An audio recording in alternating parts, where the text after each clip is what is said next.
Dynasty's gotten a lot harder in College Football 26, so my goal in this video is to show you what's changed and teach you everything I've been able to figure out about Dynasty so far. I'm not saying you won't be successful going in raw without my help, but you'll probably wish that you had it, and thank you to EA for allowing me to capture this early access footage. Now, I am coming from some experience on this channel. I am an extremely decorated coach if you look at my rebuild playlist, and I had to learn before I filmed this video. That's why I took the time to lead Sam Houston to a perfect 14-0 undefeated season just 4 years in, where we had a lot of success. You're gonna see a lot of stuff in the new trophy room. We even won the Heisman Trophy, but unfortunately, being ranked 18th, we didn't make it to the college football playoffs. That means my one goal besides teach you all about Dynasty in this video will be getting there with Ball State. And I have to mention that all of this was captured on a work in progress build, so what's shown is subject to change. With all that out of the way, you're probably wondering, what makes Dynasty so much more difficult this year? And it all comes back to the new dynamic deal breakers and also the fact that the transfer portal is much more active. If a player's deal breaker is broken, they could enter the portal, so take a look at the bottom right corner. What you'll see is as a player's overall drops, the school grade needed to maintain their deal breaker gets a lot lower. As guys get better and older too, they're going to want higher school grades to maintain their spot on your roster. So for example, my current Heisman winning quarterback, when he was a true freshie, all he cared about was having like C playing time as his deal breaker, but now that he's a 94 overall, he wants A+ playing time. If you don't meet a player's deal breaker, just like they're willing to flip their commitment mid-year, they're also willing to enter the transfer portal, which makes it really hard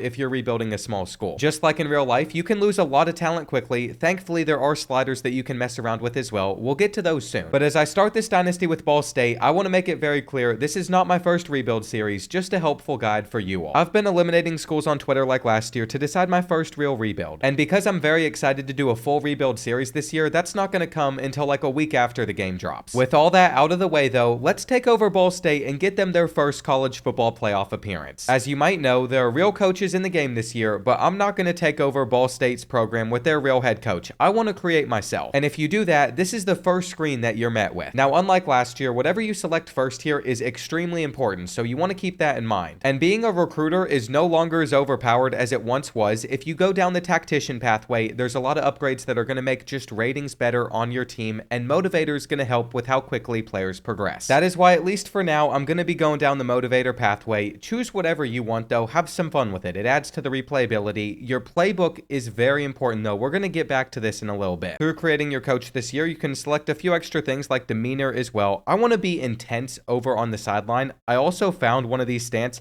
Hands on knees is hilarious. You all will see once we get into a game, they actually gave us some options to dress up with as well, our coach this year, so we're gonna have to rock the sleeveless tee. I feel like there's no other way to go about it. My goal is to make other coaches as uncomfortable as possible as we assert our dominance over on the sidelines, so this is gonna be the fit of our head coach. As you can see, the last time that Ball State won 10 games in a season was 2013, so the expectations for me are not very high. All I have to do is win 4 games. The reason I want to take over a small school like this is I want to show you all the struggles that you might experience. Some of this stuff is going to be tuned a lot differently if you're taking over a much bigger program, so you can keep that in mind. But I do believe there's some stuff in your settings when you're setting up a dynasty that you don't want to miss. So if you don't want to get fired as a coach, you can turn that off. I'm actually going to put our coach speed on fastest just so I can show more of the coach tree stuff. And then there's this manual progression XP penalty. If you go down to the very bottom and you make sure that you can progress your players by yourself, that the computer doesn't auto progress them, you turn that off. That's something that's going to apply. I'm personally not the biggest fan of this since I still auto progress most of my players. I only manually upgrade a few, so I end up just turning this all the way to 0. I turn it off, and then if you have a pre-order bonus, you can also turn that off so you don't get extra levels. If you want it there, you can have it though. If you don't like the impacts of how wear and tear are affecting your dynasty, you can tune all of that here. You can also tune how many players transfer per year and the chance that they transfer. I feel like that's important stuff to mention. It gives us some customization, but here is my biggest warning to you all. If you're looking at your roster at the beginning, be prepared to lose like all these players. As you can see in the default settings, we're only going to lose up to 20 players in the portal this year, but so many of these guys are going to want to leave, especially if we don't have a good season. If you go through the roster, at first, a lot of these players are going to have a deal breaker, even though they're currently at that school. This is intended so players are going to transfer around like they would in real life, and that can be scary. Our backup quarterback, our starter for next year, has a deal breaker for championship contender, so if we don't have a successful season, we know that Walter Taylor III is going to be gone, even though his skill caps look incredible. This is where manually upgrading your players can make a huge difference as well. So once you get to training results and throughout the year, you're going to collect skill points, especially if they're playing well on the field. Most of it is based off of their dev traits. And there are categories that are super cheap to upgrade stuff, but if you look for other things like throw power, speed, it's going to be really expensive, so I think you want to focus in on a couple of things. What I've noticed so far is accuracy tends to be pretty cheap, so I would focus on upgrading your quarterback's accuracy first. IQ will also get their overall to go up if you can increase their awareness for cheap. That's just something to keep in mind, but let's go ahead. We're going to set our schedule before we get into recruiting. I don't think there's much that's changed about this, but the game should at least generate the schedule, home and away games, a lot better than it did last year. As you can see as well, the team builder schools, you might notice a couple of these from team builder series this past year, including my Stallions. I feel like I had to throw them on there. I don't think we're going to be able to win many games with Ball State, even though this isn't looking like a hard schedule. And I figured some of you probably just want to see some actual gameplay before I get too deep into this Dynasty tutorial. That's why I think it's worth it to see how this first game goes against Purdue. For their run out, I've already heard it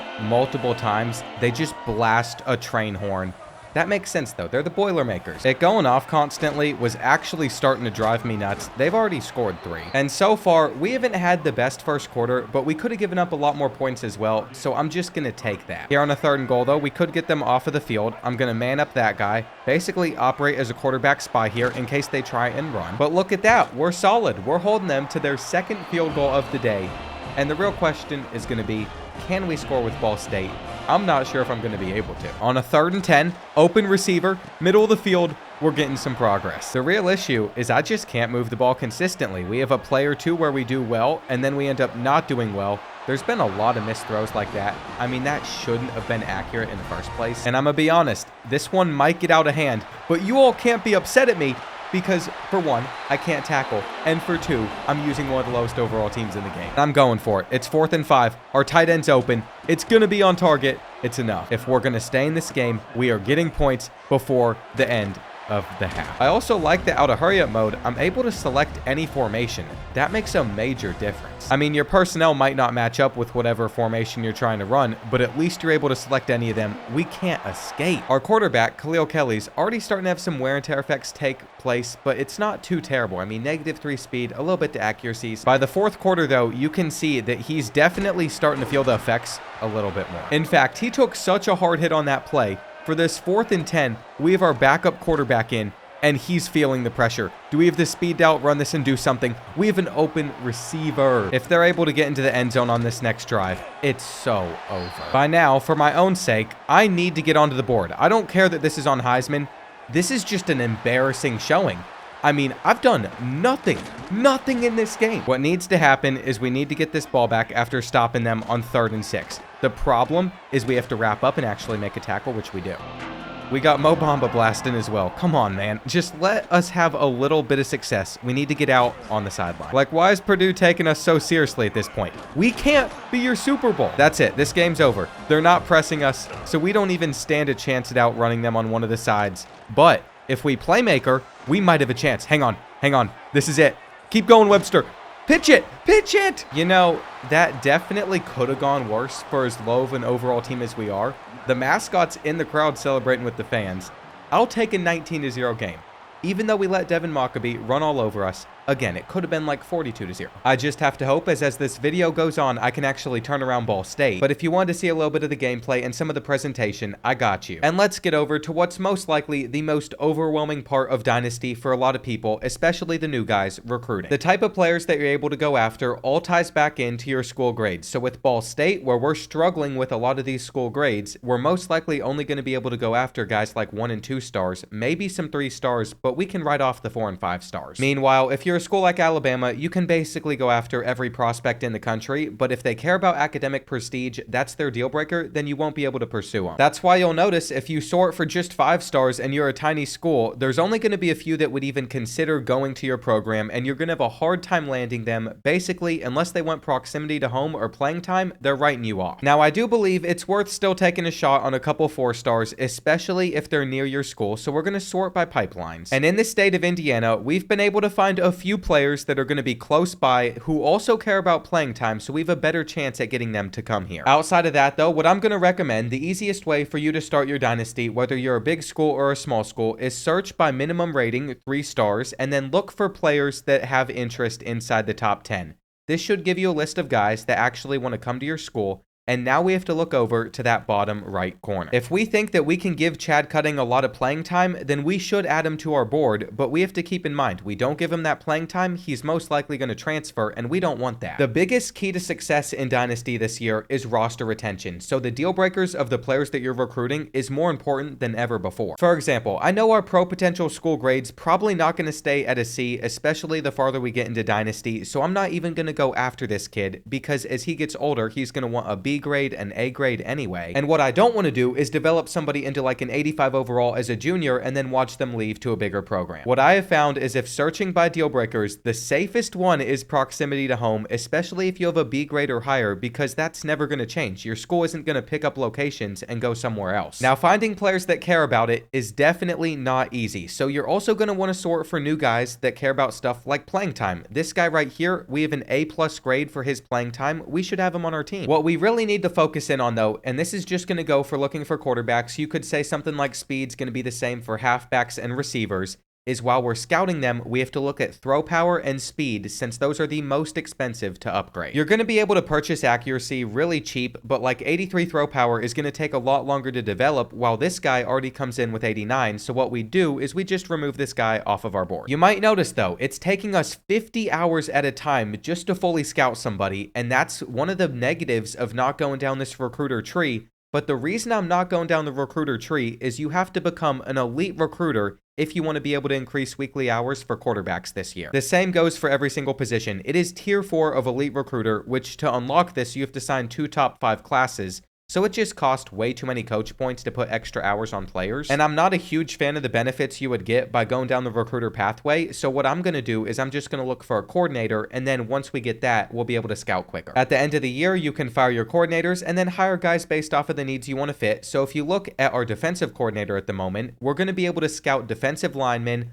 linebackers, and even corners a lot quicker than the offensive positions. Again, you don't have to follow this advice, but my goal for how I'm going to rebuild programs is let the coordinators be the recruiters, and then I'm going to focus in on motivator and then eventually tactician to boost our ratings. Inside motivator, for each position, if you can get to tier 3, you're going to be able to get an off-season training boost for all your players at that position. It's also going to help you level up a lot quicker. And listen, we're starting at the bottom here. It shouldn't be easy for us to take Ball State and turn them into a national championship contender in just a few years. I even want to go back to my Sam Houston file and point out that I wouldn't have been able to win it all with this team. I mean, we went undefeated and just finished the year inside the top 12 after not making it to the playoffs originally. And you can see school grades like our conference prestige are dragging us down. They've made it harder for you to take some of the smallest programs and turn them into natty contenders. Don't even get me started on how I felt losing 20 players to the portal every year because they wanted to play for bigger programs. It's just going to be a painful process, but it's realistic college football. Don't worry though, there's still a lot of fun to be had. You're also going to notice the overall spread between the best teams and the worst teams is massive this year. Again, we're just going to search by this to start building out our board. You don't even have to search by interest. You can just go after players that aren't being recruited. And this is another tip. So after having a bad year, you might need to just search by recruit stage open, and if no schools are going after that player, they're easier to land. It's also pretty easy to track. Above the prospect list, you're going to see your team needs. So I know that we need to put at least one more receiver on our board, and we need to land him in order to fill that role. If you hit the right bumper, you're going to be able to go over to the team needs screen from last year as well. They've added one more column though that it's pretty useful. It's called potential transfers. So if you look over here, you can see how many guys at each position group are potentially going to transfer out because they're not happy, their deal breakers are not being met, and this is going to add up over time. You're just going to have to expect having turnover, especially as a small school if you don't plan on having much success at first, and being able to find those guys that you can retain no matter what. I don't want to scare you too much though. If you end up taking over a bigger school or even a medium-sized school and having decent success, it's probably not going to be as much of a struggle because it shouldn't be. My thought process is simple. If you can learn from an example of using one of the worst schools in the game, then it's going to be very easy for you to apply this to whatever team you end up choosing for your first dynasty. I'm still really focusing in on trying to find guys with proximity to home. They're pretty rare, but if you can't find that, I would say that playing time's the next best one to offer. Just don't bring in too many players at that position. You also don't need to scroll down one by one to offer a scholarship to each player individually. If you want it to be a little bit quicker than doing doing this. What you're going to do is you're going to sort by players that still need a scholarship, and from here, you will just be able to spam it out. I wish they had a button to offer all players without doing it this way, but it is a little bit quicker. You don't have to hit that left stick. Now, for your original board, a lot can change. What I've done is I've just thrown guys on there, especially cornerbacks, because I sense later in the year, corners are a little bit harder to find, so I've put them on there. Offensive linemen as well. Sometimes that can be hard to get, and we're just going to send it with a lot of these players. Now, I have a speedster wide receiver I want to look into. I feel like this is still one of the better builds, but if this kid's a bust, he is 83 speed, he's getting removed. This contested specialist only is 83 speed as well, so he's not somebody that I really want. I still want to prove that you have a chance at landing 4 stars even with the smallest of schools though, maybe 5 stars if you're lucky with location, so we're going to focus in on Caleb Gideon. As we advance the week, it's just going to give us some recruiting updates like it would last year. We can see how many players are going to be transferring out of our program. We can have up to 20 players leave at a time.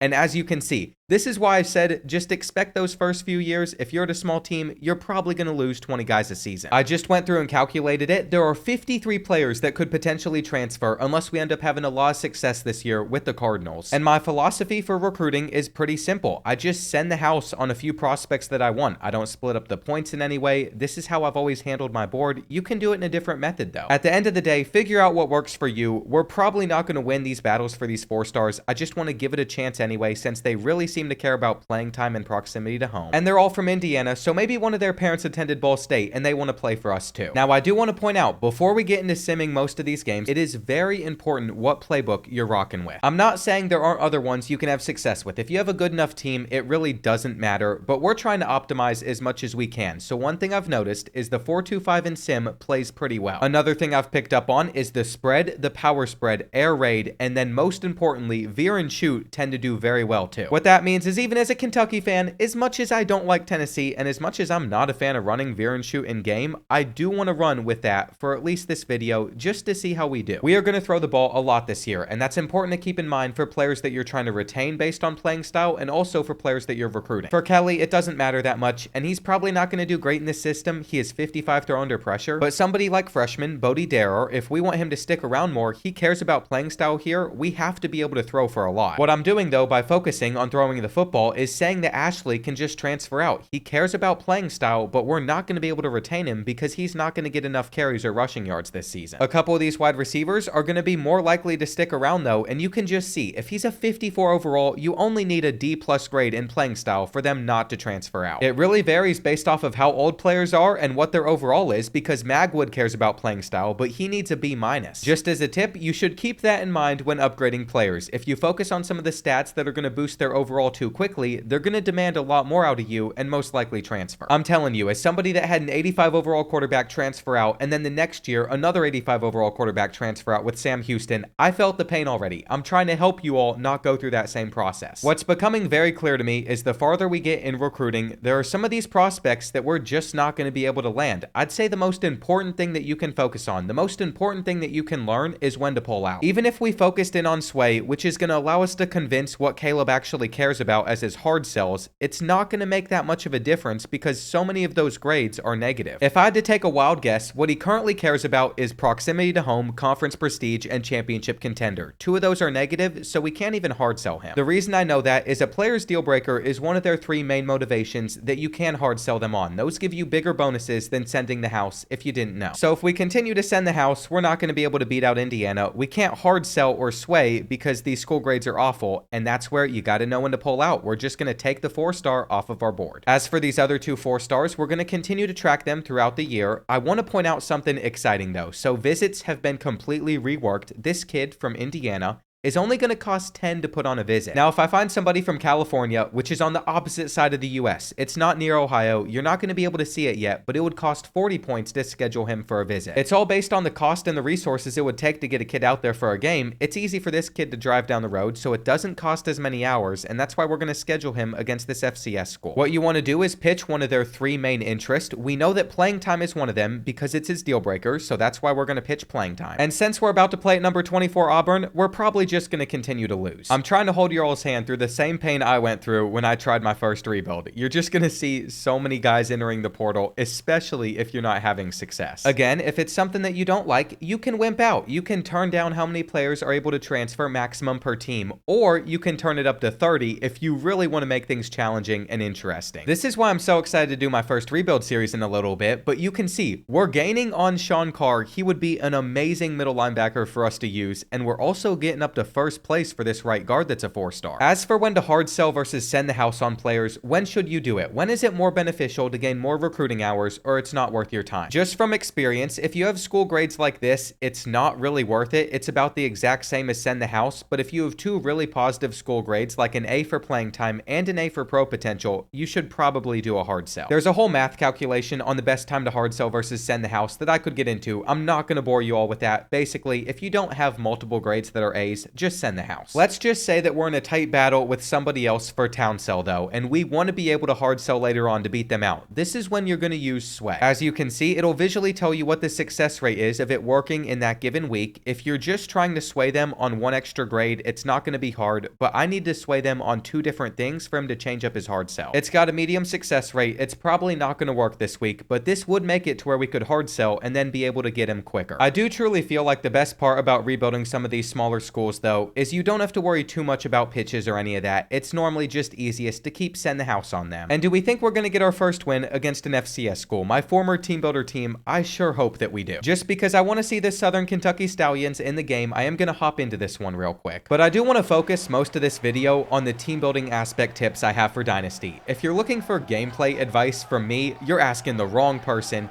At least we can watch a new Ball State run out though. For a lot of these smaller schools, they changed up how they're coming, and you can see we got the band playing in the background. There is my team builder team. I like that. Going into this week, we had guys on a visit, so winning this is very important. We're in the second quarter now, and you're able to see that it's already gotten darker. That's the dynamic lighting going into work. I'm also going to try and make a play with Kelly here. If he can escape the pocket like this, we're going to be just fine. I mean, the kid's got 87 speed. We knew that he was a stud. I'm just going to throw for a touchdown most likely here as well. We got to run through him. We get in. And from this point, our fans are happy. It's not the same generic fans over and over. That same guy being at the game the entire year for every team. I know you all have to remember that. Even though there were some misses with this game, especially on the Road to Glory side, I'm happy with what we've gotten. Did you see my coach in the celebration right there? We're dripped out. For these 2 3-stars as well that were on a visit this week, this should greatly help in getting them to actually commit to our school. I mean, they're going to either way. We have no competition on them, but we put a lot of focus on them, and you can see, imagine that was against an opponent where we actually had a lot of rewards because we weren't supposed to beat them. We would get some major bonuses. Visits are going to be massive in this game, especially since they're cheaper, but we didn't get a successful sway. I'm just going to go back to sending the house so we can close out the battle. And when it comes to these 2 4-stars, for Jamal Asher, the right guard, it's not going to make sense to hard sell on him because, as you can see, 2 of his interest, we do not have school grades in. When we look at Sean Carr though, we're in an interesting spot. I feel like we might want to take that chance. I also just noticed that we can put 60 hours on him a week. This is where knowing what bonuses your coordinators offer you could be very crucial because apparently Jeff Knowles has elite recruiter, and for the linebacker position, he increases weekly recruiting hours for them. We just really increased our odds of signing a 4-star at Ball State, but we're also going to put him on a visit against Ohio. We're hopefully going to win that game and see if we can get him. I put every other player on our board that we're targeting on a visit for that week, so if we mess that game up, we're going to be in trouble. It's not like we're winning much though. UConn is also going to take us down, so we continue to struggle. During this process, we have been able to level up, so we're going to go into our motivator tree, and I want to make sure that certain positions get these off-season training boosts. I think it's important that our offensive line gets better, and if we're going to run an air raid offense, if we're going to be in veer and shoot, throwing the ball a lot, what we're going to do is we're going to get a boost to wide receivers and tight ends as well. I also see Indiana potentially gaining on us for Sean Carr, so what we're going to do is we're going to try a sway again. We're going to see if we can get him to care a little bit more about pro potential instead of coach stability. If this ends up going through, next week we're going to be able to hard sell on him. And just from the looks of it, Southern Miss is gaining on wide receiver Isaac Scruggs, who is a 3-star I'd like to have. There's not much we can do though besides just sitting back hoping for the best. We have signed our first commit, and from the looks of it, the sway ended up working, so we are now able to take this off and actually put a hard sell on Sean Carr. I'm really not sure if it was worth it for the week because our playing style dropped down to a D+. This pitch isn't great, but I'm hoping it's enough to beat out Indiana, especially if we beat Ohio. I mean, this is everything for us. We dropped this game to the Bearcats. The rest of the year in our recruiting class is going to be looking pretty rough. And I was hoping for a night game. It looks like it's going to be raining, which is not ideal. As you can see, this is starting in that later window, so by the end of this game, it's going to be dark. And just look at us over on the sidelines, hands on the knees. What did I say about that coach stance? What I typically end up doing is I just sim to the moments and I play some of the fun stuff that can make a difference. See if we're able to take down Ohio. But it turns out, unfortunately, we were not able to beat them. Even with the great playbook combo, they were just the better team there. So we're going to lose to the Bearcats and not get any bonuses from those visits. That's actually good though. We need some pushback in this dynasty. Not everything can go perfectly for us. We are going to get one more commit, but that's it. As you can see, they listed it as a blowout, so we got a negative 75% to our visit bonuses. We barely gained any extra on Indiana this week, and I highly doubt we're going to be able to close it out, but we might get a recruiting battle. We also fell behind on Jamal Asher. The 4 stars most likely aren't going to happen in this class. We're not going to get this 3-star receiver, and I'm pretty sure from this moment, you're just going to see our school continue to struggle. Here's the thing though, I think Ball State is the 3rd worst team in this game. That's who we've started with, and we still had a chance of getting a 4-star, especially if we won. We even picked up a win against Western Michigan, going to 2-4, so we don't have as low of a championship contender grade now. We still have so many players threatening to transfer though. And I just want to get to the end of this first season. If we win on Sean Carr, wonderful. We're going to have to cut our losses with Jamal Asher. He's just not committing. And the same is true for Isaac Scruggs. We're taking him off of our board, but what did I say? You want to go after players that other schools aren't recruiting because that makes it so much easier to land on. I'd argue with some of the tips that I'm going to give you as well, you could go into the transfer portal period with a class of 0 players and come out of it with 35. So your season's not over if you struggle with recruiting. All you should do is focus on getting better at it. We're going to continue to sim. We can actually sim multiple weeks at a time if we wanted. We're not going to do that yet because I'm curious about the battle for the 4-star. But once we sign him, I'm done with this season. I don't care about anything else, and we've done it. We brought in Sean Carr. Nothing makes me happier than seeing this screen, though I will say if you have too many players committing in a week, especially at the end of the transfer portal window, there's a solution. We'll get to that eventually as well. Back-to-back wins though, where we're putting up a lot of points, so we're doing decent in conference play. We'll see how we finish out this season. And just the tiniest of quality of life things that makes me so happy is when you go into conference standings, it actually jumps to the conference that you're competing in. For the rest of this season, I'm really just going to continue to target players that have us at first place on their board or they weren't getting recruited heavily, especially corners. Remember, you want to get corners. It just feels like at the end of the year, especially with the 3-star safeties, a lot of them come in with 80 to 85 speed, and that's not quick enough for the defense I want to run. We're going to use the simple new feature though of just being able to advance multiple weeks at a time. I want to sim to week 12. We will see where our program's sitting once we get there. And you know what? I'm happy with 4 and 5. Things could have been worse, even though a lot of our best players want to leave still. We could have had an F grade for more things than just brand exposure. After hitting level 10 as a coach, we've also unlocked the ability to go down the recruiter tree and the tactician tree. It was locked before this moment. It's still more expensive to purchase it in the first place. You're going to have to spend 20 to do that on each one. If I ended up purchasing tactician, what I think you'd notice is recruiter now costs 30. And that was a waste of 20 points since I need to be going down this motivator tab anyway, getting to tier 3 so we get off-season training boosts. There's still a chance that we could make a bowl game, but I'm not going to hope on it too much because we'd have to beat one of these 2 final teams on the road. Miami and Toledo are typically pretty good in the MAC conference. And I would say we're out of the running to make it to the conference championship, but you never know what could happen. I do feel like some of the text and stuff is really small this year though. It's harder to read. If you're sitting 20 feet back on your couch,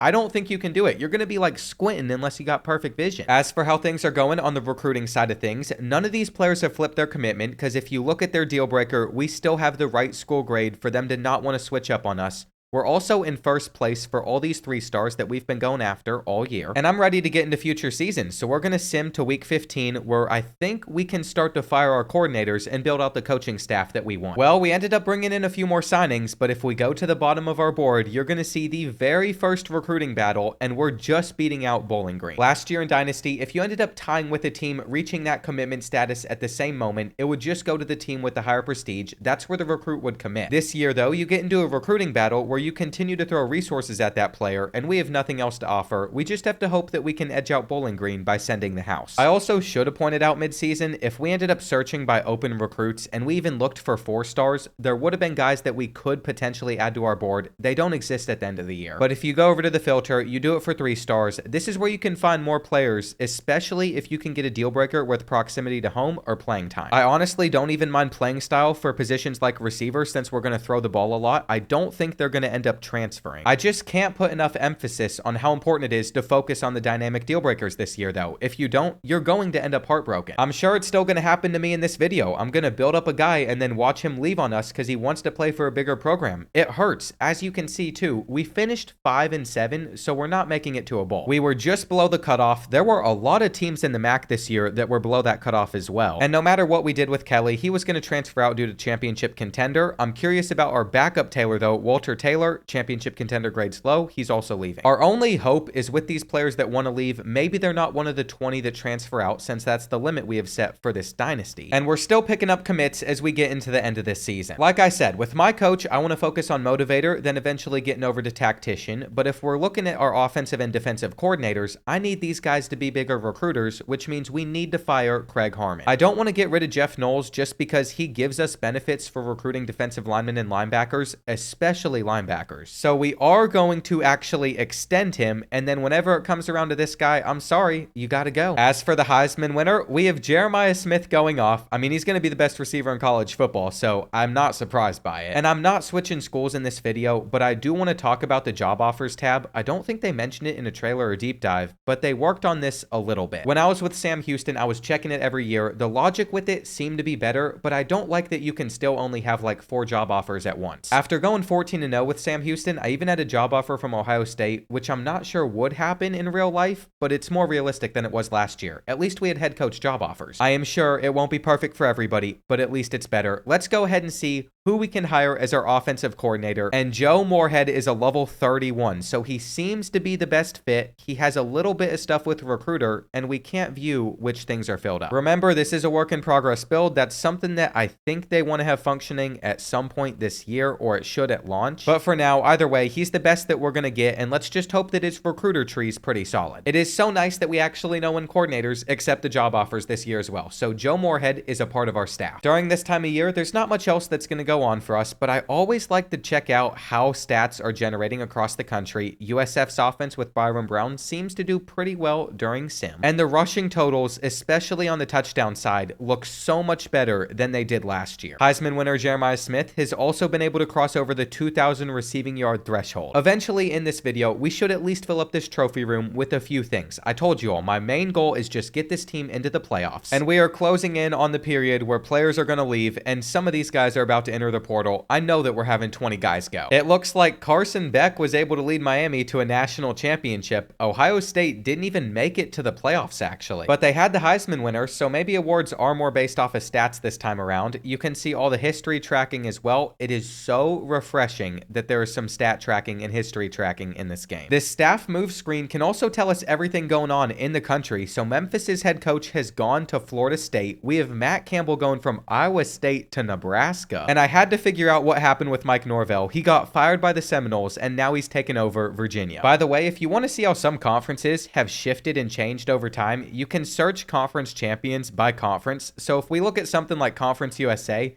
you're going to see a plethora of teams here that no longer belong to Conference USA. Like Louisville was able to win it in 2004. I was literally an infant back then. I barely remember that they used to be a part of it. Let's see who is transferring though, getting over to players leaving. How bad is it going to be? We're losing Ashley, our best player. You know, even though he's a former 1-star, that is a real shame. He just didn't like our playing style. We doubled down on it despite knowing that we would have been able to upgrade stuff like Shifty and 360. We don't even have a chance at persuading him to come back. We only have 2 persuasions because we're a very small school, but I think what we should do is we should use them on some freshmen. We have a low chance at getting him. Nothing going right there. Maybe we get Jalen Jones? No. On top of all those transfers, we also have seniors graduating, so Ball State's losing like 40 players from a team that went 5-7. And you might be like, oh, you got lucky with some of these other players that didn't end up transferring out. Well, here's what's going to happen. Next year, assuming we're still bad, they're just going to leave in the portal then. I've only had the game for a few days, so I don't know what the experience would be like if I was a mid-table Big Ten team or if I was out there winning championships. You probably don't lose that many players, especially compared to this. But if you are at the bottom of college football, like like we currently are with Ball State, then you are going to struggle, and that's how a rebuild should be. Just from looking at our board though, because we were able to sign a 4-star, and because I know that we're going to continue to get 3 stars, I think we're going to sign the best class in the conference. We just need to retain these players as we build up our program. That is going to be the real challenge. I don't think the transfer portal is going to be that useful to us because there's no 3 stars that are interested in coming here. We can obviously go after some 2-star prospects, but it just doesn't hit the same. So my strategy for the transfer portal period is going to be searching for minimum 3-star rating and then those players that are still at the open stage. As I look through these prospects, I want to fill up those team needs at the top of our board. If we can offer somebody like this playing time, especially a contact seeker, I want to bring them on. I also want to give out a little tip for offensive linemen. Anything besides raw strength as an archetype is good. It's just with raw strength, it's so expensive to upgrade every stat. Now that I've started to build out my recruiting board, it's pretty simple from here. What I want to do is I just want to put limited points into them, offer a scholarship, hopefully jump up to first place, and get these guys to sign without putting too many hours in. We can also do that in the transfer portal. You just need to be careful about the guys that you're offering with their deal breakers because they'll most likely leave your school for the same thing. Just think about it. If a player isn't loyal in the first place, do you really think they're going to come to your school and be loyal again, especially if you can't offer a 2-star playing time? No, they're going to be gone, but it can be helpful to filling up your roster, and their overalls will go up during training results this year, so you do want to get transfers. What I like to start with is transfers that have us inside their top 3, especially if they're freshmen, because that means they're going to be around for a lot longer. After that, we'll change top 3 to top 5, then we'll go top 5 to top 10. It's just a simple process. We're going to try and fill up some of our team needs. We need 7 outside linebackers, and that's just not happening, but I think we've done enough for this week. I'm putting 10 points into all these guys. If there's any competition, what's going to happen is I'm just going to remove them from our board. Okay, so after advancing a week, we have been able to get a couple commits. That is nice and all, but more importantly, you're noticing there are players that I'm putting no hours into. Because we're in a lead, they will automatically commit at the end of the transfer portal period without us having to put any extra effort into getting them. When we see guys like Quentin Mayweather though, West Virginia, I can't compete with them. I'm gonna take this kid off of our board. It's just not worth our time. This is what we're looking for. No other school is going after these guys. For a lot of these 10 hours that we put into players, I can pretty much lock in that I'm gonna get them no matter what, which is nice to see, but if we have competition, I might decide to run from it. We really just want to focus in on signing those players that other schools are not going after. I'm gonna be honest as well, for wide receivers, I feel like playing style is such a good one because if you go for playing time, you have to make sure that guy gets on the field, whereas if you go for playing style, you just have to pass for a lot of yards. It's also nice if you are able to get speedster wide receivers, but I feel like there's not many left that are still going to be in the open recruiting stage by this point in the year. There's none. You can also have a lot of fun with these gadget receivers, like Darrell Swift is 5'9", 190 pounds, but he might not play receiver for us. He could come in and be a running back. Since gadget receivers can also throw the ball a bit, I've already tested it. I moved one over to quarterback. Their accuracy skill caps are far too low, so you're not going to be able to progress them as a QB if you wanted to try it. But I am sure at some point this year, we'll find an exploit or two. We'll find our way around the system. You might notice I don't have a single special teams player on our board. The reason for this isn't just because team needs says we don't need one. It's also the fact that if we don't recruit anybody on the special teams side of things, they'll get us a 3-star walk-on that's going to be pretty solid. In fact, I'd argue that special teams players, once they walk on, have some high potential as well because we can manually upgrade their kick power and kick accuracy. Kickers and punters can be very good in this game, but is that going to matter when we have a 57 overall roster? I'm trying my best here during this transfer portal period. We are also going to continue to go down the motivator pathway. We have the training boost coming from the offseason soon. And if I can tell that we're going to win on a player like Christian Gann, no one else is going after him, there's no reason for us to keep 50 hours on him a week. We can allocate those somewhere else. As we head into the final week, it's looking like there's one player we might not sign, but I think we're going to get a class of 34 players. I'm really hoping with me slowly walking you all through what I do in recruiting, it can help for your dynasty. I'm hoping you can beat your friends as well. If you're in an online dynasty, crush them. If you aren't in an online dynasty, especially with your friends, I would encourage you to do it this year, especially with crossplay, because those are so much fun. Like if we go back to this clip right here, this is from College Football 25, but I ended up catching a Hail Mary in the final seconds and then beat my friend in overtime in the national championship. That was a sick moment I will never forget. I think it is time that we get past the portal period though. I showed you all what you can do trying to find players to recruit that other schools aren't targeting. We're going to see how many I was able to sign. There's going to be a lot of these screens. And since there's not a button for us to just skip through every single one, the best way to get past this is just to close out. I'm not kidding. If you make a lot of signings, restarting your game is the fastest way to get through it. You don't have to listen to me, but I am trying to help as someone that's gone through it multiple times. The game's already saved, so you're on a national signing day. We can finally check the dev traits of these players and see who committed. Like I said, I thought I was going to get basically everybody on this board besides the last player, but he ended up choosing us in the final week, so we have a class of 35 players. Now, you're going to be able to see their dev trait on not just this screen this year in the bottom right corner, but also all their player cards, which is a nice touch. I'm just seeing a lot of impacts and normal. And we even had normal on Sean Carr, unfortunately, but I did find a couple with star dev, a right guard, and then a middle linebacker. That is it, though. The reason that is so disappointing is dev traits matter more than ever before. It has a lot to do with how fast you're going to acquire skill points. If you want to upgrade your players fast, you're going to need high dev traits, but we didn't get many. You can have dev traits upgrade throughout the season, though, if players play well, so that is a nice touch. Where are we at on this ranking? We finished with the 60th best class. You might not think that's great, but compare it to the rest of the MAC conference, we were still ahead of it. It's going to be hard to sign top classes with these smaller schools, though. See Conference USA? Take a look at the Mountain West even. Boise State's the only one that pulled off a top 40 class. You look at the Sun Belt, no one's doing great here either. And when it comes to getting some of the talent that these top schools are able to acquire, we really just have to hope that they end up transferring out because they wanted playing time. That's the only way that we're probably going to get them. We got our 1 4-star, but if we want to sign more of these, it's going to be a grind. We're also very close to training results, so I'm actually going to get tier 3 unlocked for our quarterbacks just because I'd like to get a boost on that side of things. I never even checked what Joe Moorhead was good at either. Is he a scouter? He is able to scout at least at the bare minimum, so every position is now covered. That's beautiful. Our offensive coordinator covers the offensive positions. Our defensive coordinator has tier 1, so he covers the defensive ones, and that means that we can look for gyms next year. You see what this is too? We have an athletes tab, so we can actually sort by athletes.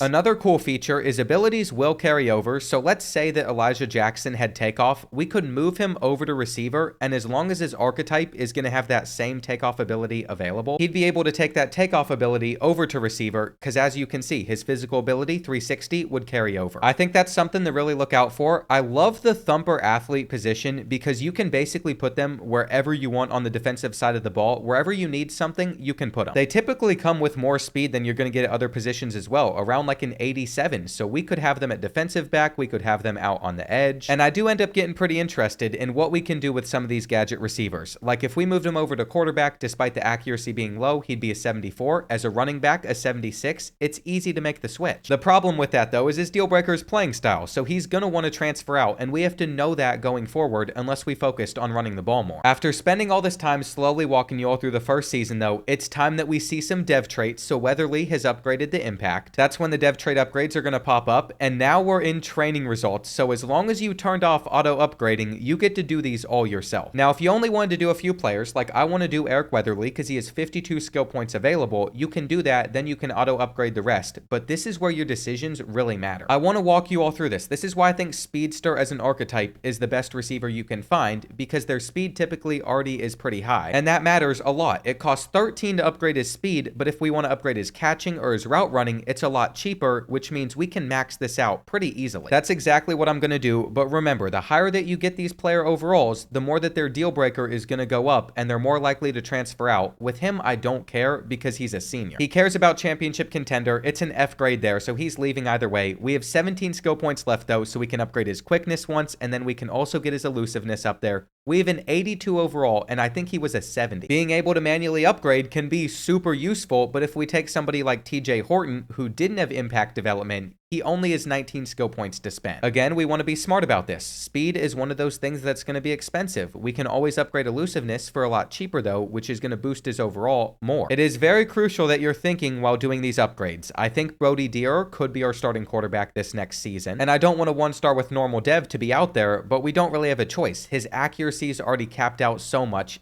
I'm not going to be able to get a great example out of this, but one huge stat that dictates quarterback overalls, especially pure runners and dual threat quarterbacks like him, is this IQ stat. It's all about their awareness. So you could have a really good quarterback with a low overall if you never touch on awareness, but it's cheap. So if you purchase a lot of awareness, then you can get that quarterback overall to rise. I was really hopeful the other quarterback was going to be a better example, and it is. So his accuracy is not capped out much, and we're just going to abuse this. We're going to put all of his skill points into accuracy. This is probably going to be enough to make him our starting quarterback because he's now a 71 overall. If we had extra skill points and we increased his IQ, we probably could have gotten him above 80. It's just crucial to figure out the archetypes where you can upgrade stuff like route running and catching for super cheap. Skill caps matter a lot. You can see with this kid, we're not going to be able to get his stats too high. And unfortunately, every single receiver in this core at the moment is a speedster, so we're going to have to wait till next year for better examples. Overall is also calculated differently based on the archetype for each position. So like for a pure blocker, he's not going to have his overall calculated as much based off of route running and hands as he is blocking. That means I could sit here and spam as many receiving stat upgrades as I want with him, but his overall isn't going to jump up that much. You're going to see he's only been able to get up to like a 73. But if we take somebody like a vertical threat, if we focus on those same things, we're going to see his overall jump up a lot more. This is just a terrible example because he's already hit his skill caps. I really hope what I'm saying though is making sense. You want to find those archetypes where it is super cheap to upgrade the stats that go into their overall, like a pass protector. The only things that I think they take into consideration for pass protector mainly is their pass stats and their awareness. So you want to upgrade pass blocking as much as possible. This is going to get him up pretty high. We're going to finish off the job with a little bit of awareness. He's now a 77. But if you take somebody with the raw strength archetype, it's very expensive to upgrade run blocking, pass blocking, power. So that's why I say you just want to avoid this one. As you play more and more, just keep an eye on that stuff. What archetypes are the ones where you can upgrade the stats that you want for cheap and reach higher skill caps? It'll just take time to pick up on it, but this is how you're going to beat out your friends in online Dynasty. And some of these players, man, they just can't get much better than they already are. I did really want to talk about kickers and punters, though, because it doesn't cost that much to upgrade stuff like their kick power and their kick accuracy. So you can get this up pretty high pretty quick. Like, because we're doing a better job than what the CPU would do, we now have a kicker with 84 kick accuracy and 91 kick power. In my opinion, I just trust myself over the computer whenever it comes to upgrades, but let's go over to auto upgrading. Let's say you don't want to get that deep in the Dynasty. You just want to upgrade your players. You have to hold down triangle or whatever it would be on Xbox, and then it'll auto progress all the players that you haven't done. Then it's going to pop up how much they've gained in overall. So like the computer was able to get this safety up +6. This is something that didn't display on the last game. Now this is a work in progress build, so for some of these guys that we auto progressed, I'm just not sure if it pops up or it's something that they need to fix. Either one of those could be true. I'm actually a little surprised to have 83 players on this roster, because when I was with Sam Houston, I was barely scratching 60, but I don't think you're going to use encouraged transfers as much this year just because it's harder to retain rosters. And let's talk about custom conferences. We can actually set protected rivals this year, so that's something I'm going to do. I'm going to set 2 protected opponents. Once you turn it on, all you have to do is hit triangle to go to protected opponents, and I have to figure out who are we actually rivals with. It turns out Ball State's rivals with Miami, Ohio, and Northern Illinois, so that's what I'm going to set in game. We already have the Huskies on there, but UMass is not Miami, Ohio, so what we need to do is we need to find someone else like Ohio that has them on their schedule, or maybe Akron. We make that swap, and now we're going to play them both every season. That was light work, and I'm happy with this being the conclusion to our first season. We still have that goal making the playoffs, though. We're going to start getting through things a lot quicker. I just wanted to make sure we walked through stuff slow before I started to speed it up. We know that this year, we're going to lose a lot of players still. We're just going to focus on recruiting, mainly off of proximity to home and players that we can offer playing time. And if you want a player that has a playing time deal breaker to not transfer out, you better find him on the depth chart and put him into the game. Like, that's what I want to do with Ronnie. We're starting the true freshman. We can view his stats. We can go straight to his player card from that screen, which is different this year. It's nice. I don't love that his accuracy is pretty much already capped out, though. So we definitely need to look for another quarterback this year. I can already tell this running back's a low overall. He's going to transfer out because he's not going to be happy with the playing time that he gets. That's why I actually really like the playing style deal breaker if your team fits that play style, because we know these guys on the bench aren't going to get upset and leave this year. The same is true for proximity to home. Ball State's campus is staying in the same spot, so that's not going to change besides them demanding a higher grade as they get older. Fortunately, though, if that grade is high enough, like an A-,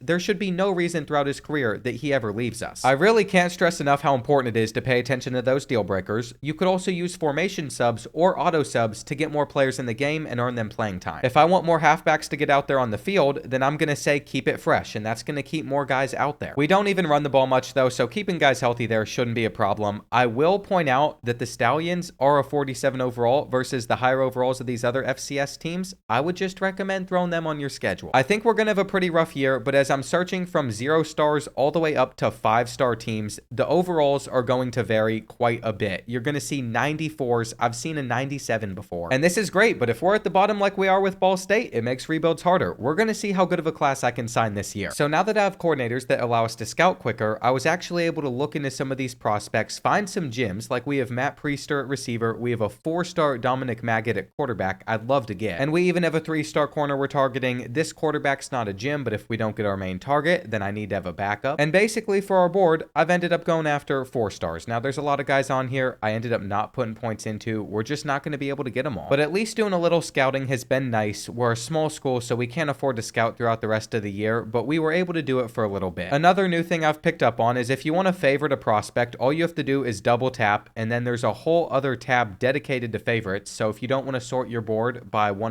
and you want to have somebody like number 18 up in the top without dragging them, you can just favorite it and find him that way. We also know that most teams in our conference are going to be lower in overall each season. You're going to see a lot of these max schools under 70. We're still at the bottom basically, which is not good. And you might wonder, is overall being calculated wrong again? Because we're a 64 overall team, but we have players better than that, probably like a 70 overall average here. It takes in your entire roster. They've reworked how it's calculated, so it's more accurate, but it's not like in a traditional sense of just calculating the starters. It takes a lot of pieces into place, so as we go up to the better teams, like let's say we go over to Alabama, they're going to be a 94 overall versus like the 54 overall we saw at Kennesaw State. They just have far more depth. They're deeper. So it bugs me that it's not just an average of the starters, but it at least gives you an idea of what the roster is like, especially depth-wise. It's just so hard for me to get used to a new overall calculation like that, since my whole life, overall has basically just been calculated based off of your starters. It's weird. It doesn't feel right, but it's the way it's going to be. I think we only have like 30 or 40 players threatening to enter the transfer portal this year. It's less than 53. And we're locked in for roster retention. We're locking in for progressing players as well. I want to keep on improving. This season, I'm definitely going to get through games faster. I know we're going to get blown out by a lot of teams. And I'm locked in. I'm going to see if we even have a shot at getting some of these 5 and 4 stars. If we don't, we know that during the offseason, we can pick up more talent. As we get a few more weeks in, I can already see most of these probably aren't winnable, but some of them are going to be super tight. Like our backup quarterback option, if we can get the 5-star, he cares about proximity to home. He's willing to sit on the bench. We need to get him on a visit. And so far, we haven't had much success whenever it comes to winning. Toledo's 9 overall is better than us, so I'm expecting for us to lose. We are not doing very well, but again, this is why we cared about the deal breakers that had nothing to do with our success on the field. If we did, we'd definitely be in a lot of trouble. I can kind of tell though, 5-star receiver, it's just not going to happen. Michigan State's got him on a visit in first place by week 8, so we're going to use those hours to start scheduling visits for some of these 4-star gyms. If we're going to beat out Northwestern for quarterback Sidney Wilder as well, what we have to do is we have got to win against Miami, Ohio. There's no way around it, though I am excited. We actually have a situation where we can hard sell because 2 of our grades are A+ for this 4-star middle linebacker. We're still not going to hop into many games, but I think it's worth seeing how close this is in the 4th quarter, especially since this is one of the first videos that's going up. You will probably want to see a little bit of gameplay. As we head into the final 2 minutes, we have an 8-point lead, but as you can see, they have the ball. So if they're able to do anything here, we're in some trouble. They're going to go with the check down. It's 4th and 16, and I just got to drop these guys back. This is how we could close out a rivalry. I don't think they're going to be able to split that zone. We even force a fumble.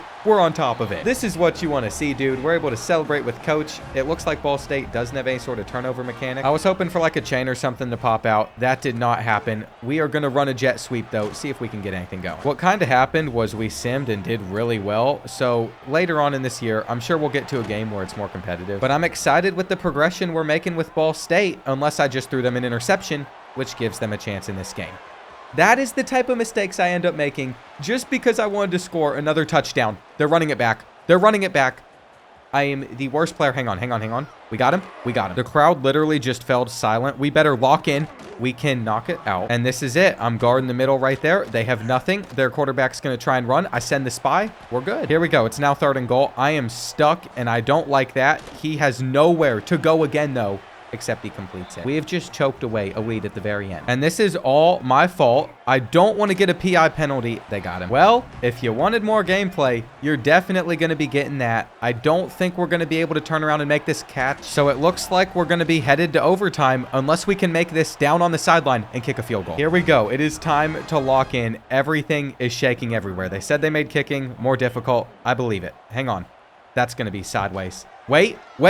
We're good. Avoid an OT. There you have it. We win the rivalry. Hopefully, we land the 3-star quarterback. And what a perfect example of how powerful visits can be in this game. I am a little bit disappointed, though, that with Dominic, the 4-star Jim, Kentucky got him on a visit the week before because I think that's going to steal him away. Like expected, a couple weeks later, they're in first place, but it was a bye-week visit like ours is about to be, so we might be able to force a recruiting battle. I think for the rest of our board, though, we're looking pretty clear. I want to see committeds popping up. We're going to get Quinn Roberts, the 4-star Mike, and there it is. We have entered a recruiting battle for Dominic Maggot. Now, we can take off Send the House because of the school grades that are currently popping up. The playing style he is a fan of. We just need to keep slinging the rock, and I'm going to see if there's any other 4-stars that aren't being recruited that we have a chance at going after. I found a few of them. I don't know if it's going to work for us. We then have to maintain them through the playing style deal breaker, but that's a solid one. As long as we're playing well, they shouldn't transfer. We are also currently sitting at 4-3, 2-1 in conference play, but we're about to face Buffalo, who's 4-0. If they beat us, then our season, our chances at making the conference championship, they're gone. Sure enough, our team's not that good. They won 45-9, so we have a long way to go before I can say we can even compete in our conference. And Kentucky has the edge in this recruiting battle. There's nothing else I can do. We're not going to be able to get Dominic. However, we are going to sign 4-star receiver Matt Priester. And as I've continued to simulate, one thing I wasn't paying attention to that I should have and realized was we've collected some trophies for our trophy room. We've been able to pick up 2 of them because we beat Northern Illinois and then we also beat Miami, Ohio with that last second field goal. If I hit more info, what else can we find out about it? Okay, it just says the year. It also gives us some history about it, but I am pretty sure the more that we win, the more years that'll be listed, so it's not just going to be that one. And of all the rivalry trophies I've been able to earn, I wonder if it's going to showcase some of the ones I got from the Sam Houston Dynasty as well, or if this is just specifically for this Dynasty file. Okay, it's just for this one. Either way, we're looking to finish out the year against Western Michigan, hopefully picking up another win, but we didn't, and we know that we're about to lose a lot of our roster as there's so many players still wanting to transfer despite going 6-6 and probably making a bowl game. There was no joke when I said roster retention at small schools is very difficult in this game. I'm not sure I'm going to be able to get Ball State in the playoffs. I think in the long run, we're making the right decisions. We're going after players that we're going to have a hard time landing, just hoping that it ends up working out. And you know what? We got a couple gems in this class. We signed 2 4-stars instead of 1, so we are making some progress, even if my favorite team took away the quarterback I really wanted. As for this season itself, Bodie Dara got hurt at some moment, so we had to go with our backup quarterback who wants to transfer out. We are going to be able to retain our main starter though. And then TJ Horton, the starting running back, he cares about pro potential, so he is gone. We already knew that Quentin was going to leave because I moved him over to running back for whatever reason. And I don't care if seniors have deal breakers. Not a big deal to me. They're graduating no matter what, but it's the guys like McDougall that would still have an extra year with us that we're greatly going to miss. What I can say though is we have honed in on Motivator. Our player progression should be pretty solid. Remember, I'm progressing as a coach twice as fast as you normally would. I normally wouldn't have it like this, but I'm trying to showcase as much as I can in a short video for you all because I really want to have my first rebuild series be the time that I dive in deep with the team. Now, I'm not shocked that Lenore Sellers ended up at Clemson, winning the Heisman Trophy. He did pretty well there. I wonder if we made it to a bowl game though. We did. We're going to play Troy. That's nice. I'm also viewing job offers. It looks like we could be an OC at a few different places, but Purdue wants us after going 6-6. That's interesting. Maybe they just want to keep a coach in the state. I don't know. We average less points per game than Troy. I'm going to be simming this game anyway. We're probably going to lose. And for the 3 stars on our board, we've had no issue in closing out some of those battles, but whenever it comes to those 4 stars, Texas A&M stole the mic, and then for this receiver, he might be the only other one that we can bring in. It turns out we're nowhere near as good as I need us to be at some point. We lost 49-16 to Troy, and I think DJ Lagway just led Florida to an undefeated season and a national championship. Unfortunate stuff there. From these list of players, there's going to be 20 of them that transfer out. I feel like we're going to max out the transfers again. And we still only have 2 persuasions to convince kids to come back. TJ Horton probably isn't going to. Our pro potential is not high.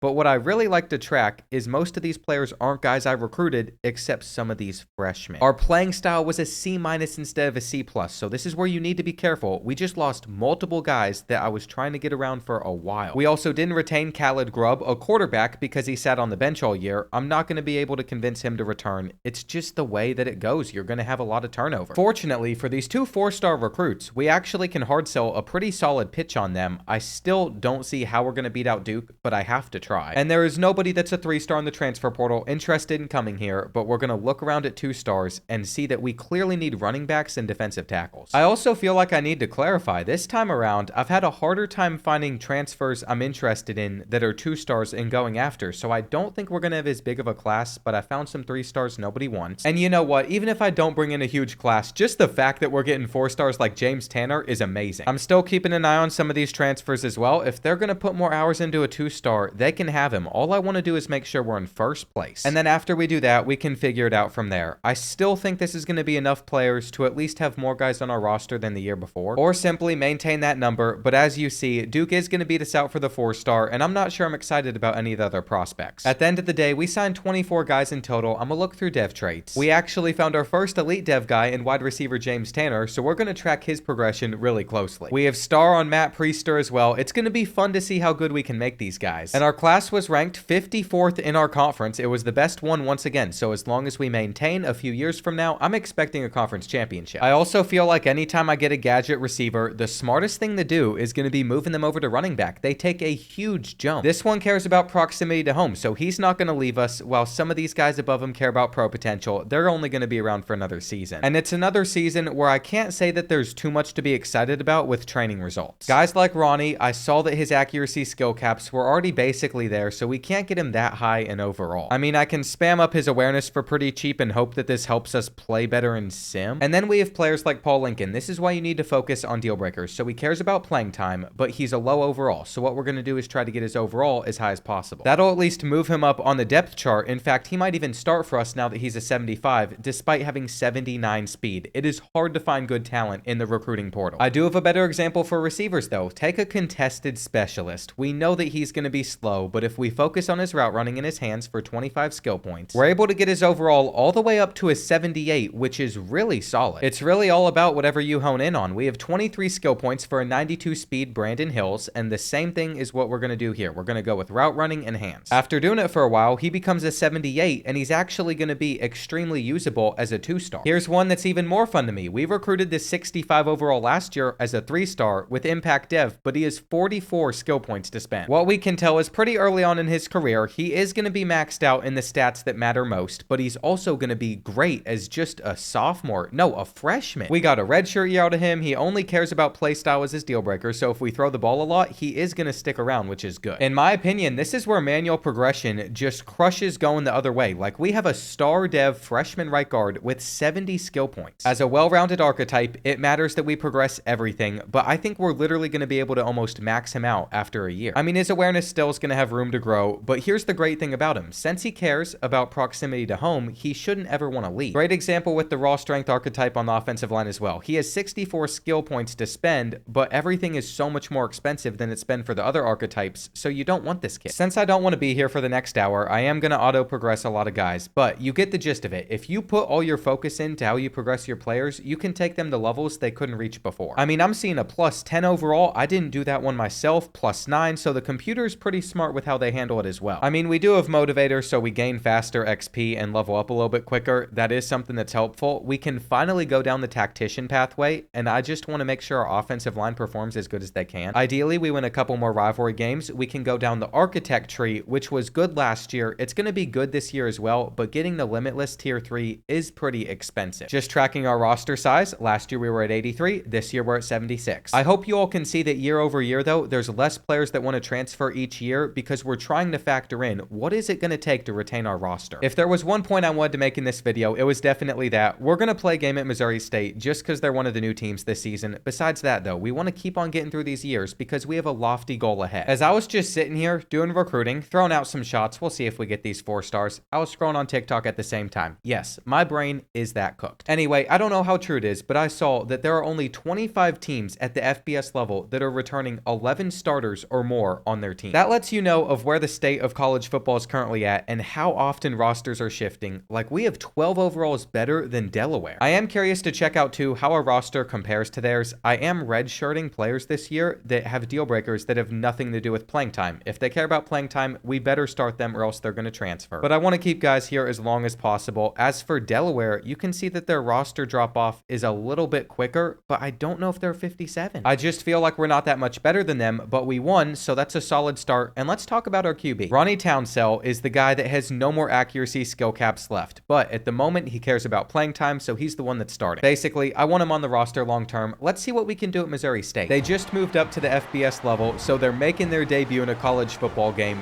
This is about what I'd expect out of their stadium for being in the middle of nowhere at Missouri. But let me not hate on Missouri. I used to take vacations to Branson. Yes, Branson, all of the time, and they're giving us an easy win. I should also point out there was a very cool restaurant, at least as a kid I thought it was really cool, where they throw rolls at you. We got to talk about that. We'll get to it in a sec. First, though, we're going to go for it on 4th and 2, and we're going to get into the end zone. I think from here, I'm pretty comfortable in us closing out this game, but the house of the throwing rolls, let's talk about it. Out in the middle of nowhere, Missouri. I don't remember what it was actually called. I just remember as a kid, you'd go in there, you'd sit down in the restaurant, and then you'd put up your hand or something, and they would just launch a roll from across the room, and you'd have to show off your catching skills. Sickest thing ever. I got to give Missouri their props for that. I mean, it seems like we've built a good enough team to where we're about to blow them out. And are we building up some momentum with Ball State here in season number 3? I think we are, and our next move is going down this tactician tree. I told you, we're going to keep on spending coach points on increasing our ratings. And as I basically just sim through this year, we'll see if we can get lucky getting some of these 4 stars, but I have a feeling it's going to be hard to win them. I don't think it's any secret that I made the schedule pretty easy to open up the year. We even got to face Kent State to start MAC conference play, but once we start facing some real opponents, I'm pretty sure we're just going to lose. And we had to take basically every 4-star off of our board, but we did get one of them as a linebacker, and then we also are competing for a 5-star, but Clemson's probably going to catch up. I'm sure y'all are going to be happy to see, though, that we're not going to have a chance at getting that 5-star. Clemson is the better program. At this point, I just want something to stick. We have a single game record broken thing popping up, though. This is the first time that we've been able to see this. Darryl Swift has set the Ball State single game receiving touchdowns record. So he was able to do that with 5 touchdowns, 233 yards. He went off versus rivals Miami, Ohio. That wasn't the only record that we broke either. Ronnie Townsell broke the single season passing yards record at Ball State. And with some rivalry wins, we unlocked the architect tree. It's the first time that we've won 8 games, so I have to be satisfied with this. And I've just been doing the same stuff I slowly explained at the beginning of this video, though we're starting to get better players, so we're passing for more yards, still not running for that much, but we are receiving for so many. Mateo Emmanuel II, the freshman, he had 121 catches. Unfortunately, though, like I said earlier on, we maxed out all of his best stats. We're going to see him take strides forward, though, along with some of the other 4-stars that we might bring in. I think we're going to get 4 this year because Daryl Sampson, no one else wanted him. We didn't even come close to making it to our conference championship, though. Looking at these overall ratings, most of the teams that finished above us did have a higher overall team. This is something I said that was going to take time, but I'm enjoying the progression that we're making so far. Our bowl game's going to be against Boston College, and we're starting to get some better job offers. I still feel like the job offers are maybe too good for what we'd be able to get, actually. Still 50 times better than not having them, though. I am not expecting us to beat Boston College, even though we do have the better stats. They have the higher overall team. We just need to get onto the offseason. Sure enough, it was 55-21. And the next week, the job offers are starting to make a lot more sense. What I really like, though, is since we focused in so much on deal breakers, even if all these players entered the portal, it's going to be less than 20. And we can just keep on building from here. Alabama won the national championship. I'm still not seeing any shocking results in sim, but I am sad to say that John Summerall did not end up going from Tulane to Kentucky. He went to Georgia Tech. By the time that you get to year 3 in your dynasty, you're basically going to filter through most of those players that were originally on the roster that were going to leave either way. We have 6 persuasions to convince players to come back, though. And unfortunately, the main reason a lot of these players ended up dipping out is because I promised them playing time that I didn't give them. We're also losing 77 overall Elijah Jackson to graduation, 84 overall Peyton Farmer. But since we've been able to raise some of these school grades, get up to a 1-star prestige, we're going to have some 3-star transfer options in the portal, and they could end up being pretty good. What I'm basically going to do, and this is a tip that you can take especially for your first year if you're not bad, is offer a scholarship to all these players and see which ones aren't getting recruited. I mean, theoretically, if we sign a lot of young 3-star transfers and we can maintain championship contender prestige, we should be running through our conference in a couple seasons. And you all know how I like to handle this. If there's players with interest, I like to offer them a scholarship, maybe put 10 points on them, and just go after the guys that no one else wants. I'm gonna be honest, if we can really bring in this many guys, maybe once you start to have success, it's not that difficult to rebuild as long as you use the portal correctly. Of all those guys, though, I didn't sign as many of them as I'm thinking, so you're about to see the class that we put together. My guess is about 20 players. Either way, though, we got 4 4-stars. We have plenty of 3-stars in this class as well. We didn't even go down to 2-stars this year, so that says a lot about the progress that we are starting to make inside recruiting. And some of these transfers have crazy development traits. Dom Bridges, elite dev. We have star dev here. I'm sure that we're going to find more of those throughout this. And Devin Madu might be our future quarterback if he can keep star dev. Bev. These players are definitely going to progress quicker than what we've been dealing with. Our class was ranked 45th, so if you compare that to the rest of our conference, it's still the best. As we get into training results and our player progression though, this does lead to a pretty big issue I want to talk about, because if the deal breaker is something that is going to cause them to transfer out, we can't upgrade them to a certain overall. We also don't want Cameron Carmen to end up going on to the NFL early or getting the idea that he could play at a bigger program, so we probably don't want to max out his IQ for now. We're going to spend some of the more expensive upgrades or even just save them. For each position group, I have to see what players value. We have a guy up here that cares about playing time, 2 of them. So if we make Devin better than both of them, then they're both going to transfer. We have to wonder, is it worth it though? If he has 73 skill points and we can upgrade that accuracy, it makes me very tempted to want to do it. Another guy, Dom Bridges, we are probably not going to be able to retain him. He has 78 skill points to spend, and this could be great, but I want to save them for another year and see what happens. We literally can't increase some of these player overalls, or else their deal breaker is going to cause them to transfer out. That's the problem with using the portal. If a player's a senior, it's their last year with us, so it's not important. That's why I'm upgrading guys like Brandon Hills. And if their deal breaker is something like proximity to home, as long as they don't get too highly rated, they should stick around. What I'm really hoping I can capture with this first video is just paying attention to deal breakers and seeing how you can save skill points sometimes so players don't end up transferring away. This is something that's really hard to do though when we have a guy like James Tanner who gained 84 skill points off of 1 year, and you best believe I'm about to max him out. Now, if I hold off on all the route running stuff and we actually spend on quickness, we can probably keep his overall down, which should keep him on this team for longer. I need to factor that in instead of just maxing these stats out as quickly. And another thing I'm starting to run into is you don't want a player to become too high of an overall, or else they're going to enter the NFL draft early and then you won't be able to keep them around. So I'm just stopping the upgrades on Cameron Carmen. Another really great thing about having our own progression system, we have a star dev 2-star player, so 2 stars can be useful this year. He has 94 skill caps to spend. I might have made a mistake by upgrading him that far though, because now he requires a higher play style and the guy behind him wants more playing time. So I made a mistake. I really do like that you get to do this for your kickers as well, because what we've been able to do is get a pretty solid kicker now. I can also get the abilities upgraded, so we have easier accuracy timing on deep field goals all the way up to gold. And this team is definitely better for this season, but just wait until we spend all these skill points that we've been saving up, especially for the lower overall players next year. Considering we're above a 70 overall team, we might even win the conference this season. We are the highest overall team tied with Buffalo, but I'm not even worried about it until next year. What we're going to do is 1 more recruiting class and I'm going to play 2 more seasons. We're going to see how good that team can really be. Maybe it's good enough to make it to the playoff. And I think that's enough for a showcase while teaching you all how to play Dynasty. We might even try and go after some 5 stars too, especially if there's one from Indiana. All right, boys, despite it being really late at night already and I've been sitting here all day playing through this, a second wave has hit me. And I am excited to tell you that we still have a chance at getting this 5-star. I've done some scouting. This guy would have a 50-50 ability. He'd be a gym. We wouldn't get to really see him progress. But by the time I spend all the upgrade points next year, this is going to be the filthiest receiving core I think I have ever seen. At least it's going to be in my mind. So far, we're 3-0. We've yet to lose a game. We shouldn't lose to Kent State. And I got excited because we got a committed screen, but it's a 3-star. He was a gym though, and here's something I'm starting to notice. We got players wanting to transfer out because of playing style. Some of our best receivers, so we're gonna have to figure out how to address that. Also, the playing time problem. It says all we have to do is get more receptions if we don't want these guys to potentially transfer out. Each archetype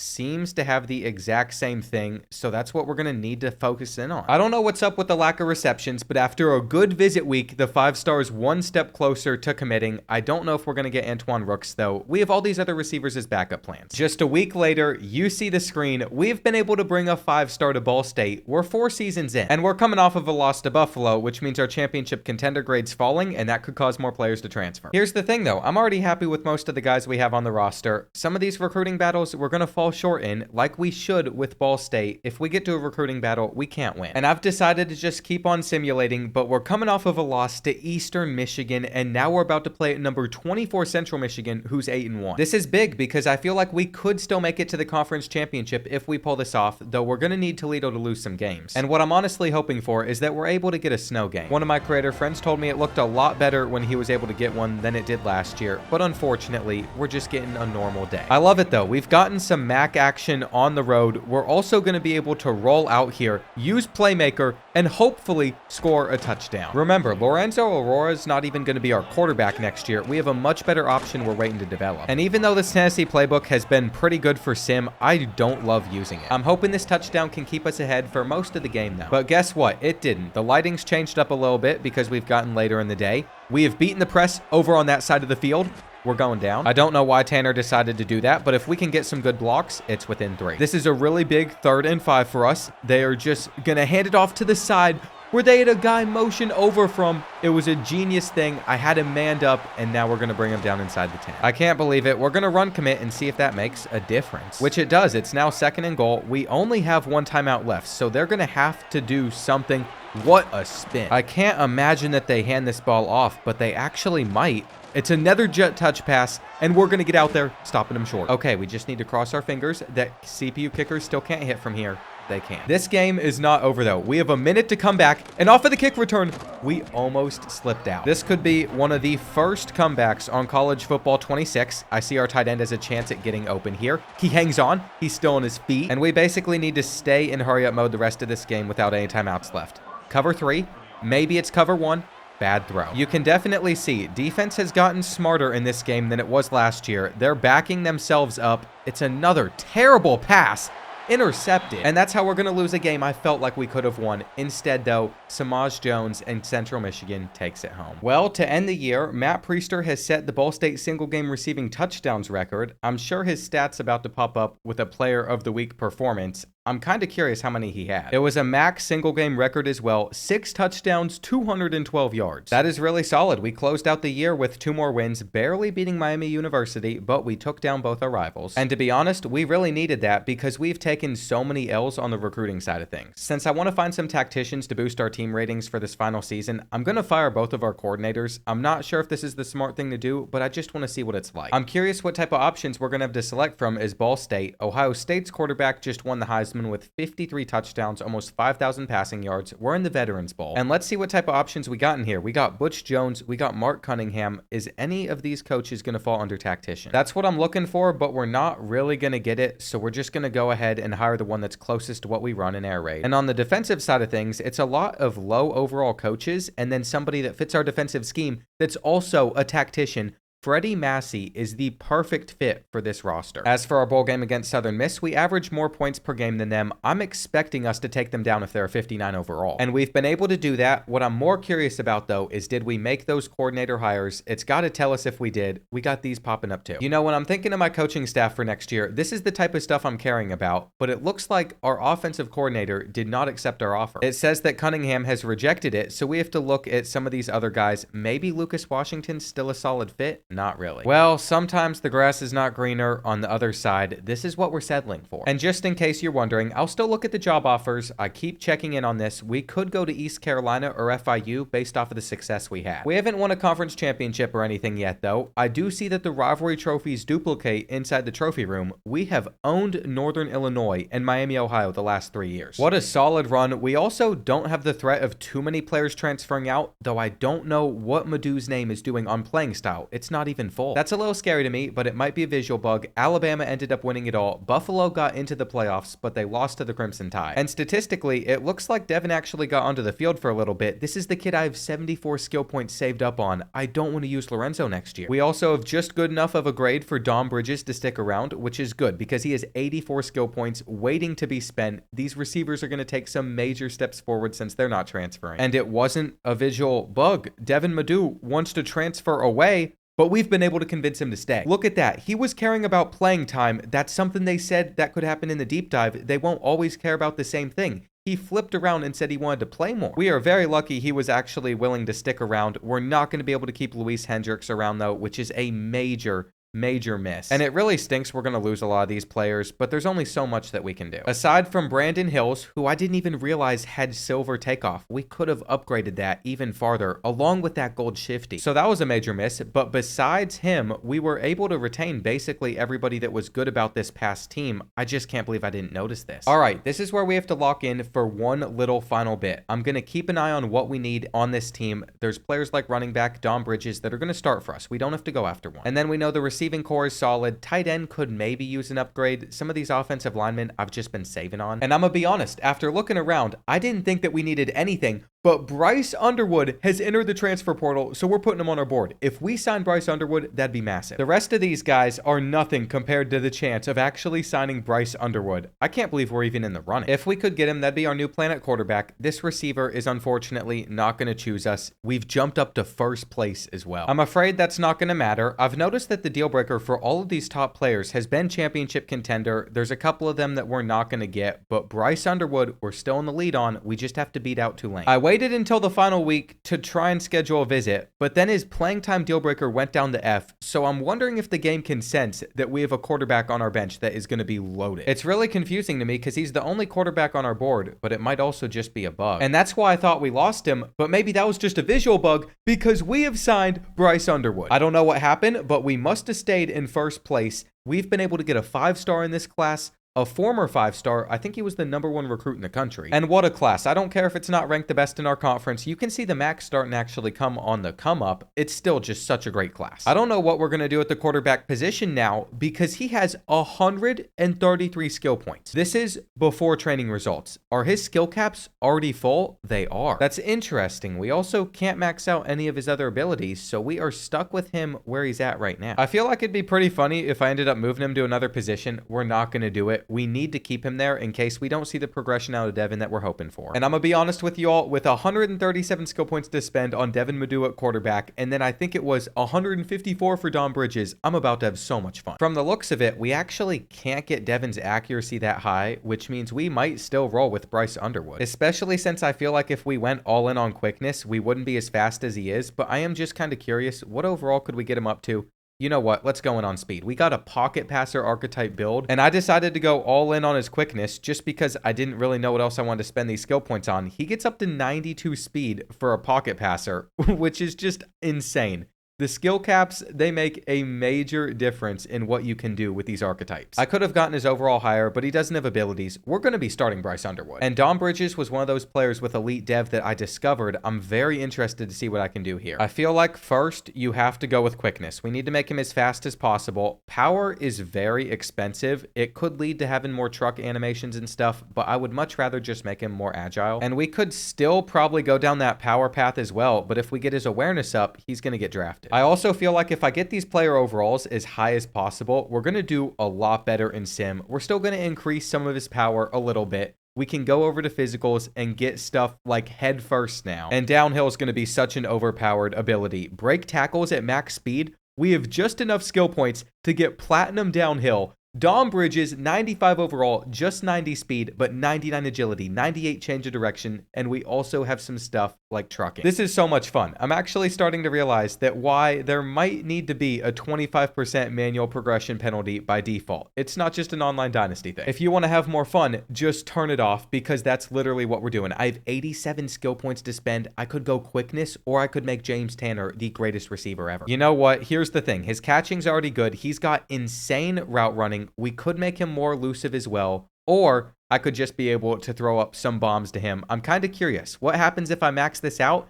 97 speed. He also has cutter as an ability, so we're going to see how high I'm able to get this up to. I don't think I'm have enough skill points to get that final version. We have 5 left, and that's going to go right back into catching. He shouldn't just be an 86 overall, but again, it's all calculated based off of archetype. I'm a little surprised with the route runner archetype being this good at route running, why he's not a higher one. It doesn't matter though. It's all about the actual player build. These are the guys that I'm going to be using, and Matt Priester's up to a 95 speed with some amazing route running stats too. What I'm going to do is I'm literally going to do this for every single player, especially since we skipped out on progression last year. I'm going to manually progress them. I went after John DeBeer in the transfer portal, so we'd have a better tight end. And I know that I could get his route running better, but if we start maxing out his blocking stats, then his overall is just going to be shooting up. Every time we've done this, it's shot up even farther. That's how he is now a 94 overall. Okay, boys, so I just finished up doing all the player progression, and I think it's safe to say that I took this tutorial and probably took it a bit too far, teaching you all way more than you needed to know. I did not intend for this to happen, but we have a roster of probably like 10, 12 first round picks? Maybe not though. We'll see by the end of the year. In fact, the quarterback room got even dumber because some of these other guys, they're not going to start. Their overalls higher, but I was able to get those up. We're still putting Bryce Underwood out there. And I really locked in on just maximizing every player's overall. I went strictly with ratings for basically every position. I didn't go anything into physical abilities. That was a pretty big mistake. It made our overalls better, but we're missing out on a lot of abilities. After we try to get our team rating a little bit higher just through using tactician, I'm going to be very curious to see what are we working with overall wise. I just don't think this is what was intended. I mean, to be fair, I put this on the fastest so we could start to showcase more abilities. It should normally be on normal. We gained XP as a coach twice as fast. I also fully understand why this is typically set like this now, because it is overpowered to be able to manually progress your players. That penalty percentage will make a huge difference, especially if you don't ever go down the motivator tree. You know what though? That's what happens when you just let the guy that does rebuilds for a living continue to get familiar with the game. And after a couple of days, I was ready for this. Even though I put like no ability on any of these players, I honestly feel incredibly good about this roster. We might do more than make the playoffs. Like, just take a look at Joshua Carden at free safety. I didn't maximize his quickness because, again, I was maximizing overall for every position, so we really made sure that we got some of these other stats up. But skill caps are literally everything, because there are some players where I had plenty of skill points laying around afterwards, like this 2-star, and I couldn't upgrade him any further. Another thing is, if I was doing multiple seasons into the future, this type of strategy would not work, because most of these players are probably going to transfer out because of how high of an overall they're now sitting at. There's just no way that they're going to want to stay at Ball State, but we have a 92 overall team, and I'm curious, last year, if you cut the lowest overall players, it increased your overall more, so I'm going to do it again. I am in fully optimized for a rebuild mode. This is stuff I would do just weeks, months into having the game, and I truly want you all to know how much fun I have had with this player progression. Being able to do it manually has opened up the door to create all sorts of different type of players in Dynasty. The replayability and the fun I'm going to have with this, especially if I explore abilities, is out of this world. What I've been able to do is get this roster size down to 59. I wish I could get rid of some of these other lower overall players. We'll see if it changes our overall. And I have done it. They are going to kill me. We have a 99 overall team. If you wanted to know if the overalls were going to vary on this game a lot more, being spaced out down to like a 50 overall up to a 99, it's possible to get there. And listen, boys, I got you. If you made it this far in the video, if you made it through the boring explanations during that first half where there wasn't much gameplay, you have a huge edge over your friends in Online Dynasty. You're not going to have the settings in your favor though. You're not going to be able to become a maxed out motivator as quick as I did. And honestly, who knows? There might be a patch or two based on some of the stuff I figured out in this video. But this is the schedule we're going up against. I'm simming. This is a great test of the sim engine. I'm just very curious, like how our roster stacks up against Ohio State, because they're a 97 overall. So I want to see how our roster does. It's not like it's a guarantee that we're going to win the championship or anything, but I feel like we should be able to run through our schedule with this team. And now we're going to look what Ohio State has. It definitely seems like their team is worse, but they're still able to be up to a 97 overall with players like this. So what this lets me know is if I didn't save up all those skill points and then just max out player overalls, a lot of these players are going to either enter the portal or enter the draft. I definitely have an expectation for this season though. If we don't just go out and crush our whole schedule, I'm going to be pretty let down. We're going to go ahead and sim to week 15. I think that's the safest spot for us to go to. And I'm still sitting here like in just disbelief. I did not think I was going to get a 99 overall team in this tutorial video. I wanted to save my first rebuild for an actual series. We optimized sim playbooks. We optimized dynamic deal breakers. We optimized player progression. And we got up to a 99 overall team, but we lost by 3 points to Indiana, who finished the year 7-5. Now the rest of our schedule, we won. We finished the year number 8 in the country, so we are still in the playoffs. But what I'm wondering is if because I optimized all these players for overall and not their actual stats that they're going to be using in the game, if that's why we ended up losing one of these matches in sim, or it could just be the fact that Bryce Underwood threw 3 interceptions. I mean, we blew out all the teams that we should have blown out. Indiana had the most respectable roster on our schedule, but I will say I'm still a little bit surprised that we ended up losing. It happens though. It's college football. Whatever has happened in this video has been a great introduction to this game for me. I am going to hop into this game. I should just be able to sim it. But you've made it this far. I've made it this far. Let's enjoy running out onto the field with our ridiculous coach outfit, Here we go, hyping up the players. We're getting out there for the MAC championship. Now, I'm definitely starting to wonder if I told you all right about the defensive playbook. The 4-2-5 might not be the best one. It gave up 52 against Indiana. And just based off of super simming up to this point, I'm not sure this team's as good as we think it is, or that we're going to win a national championship,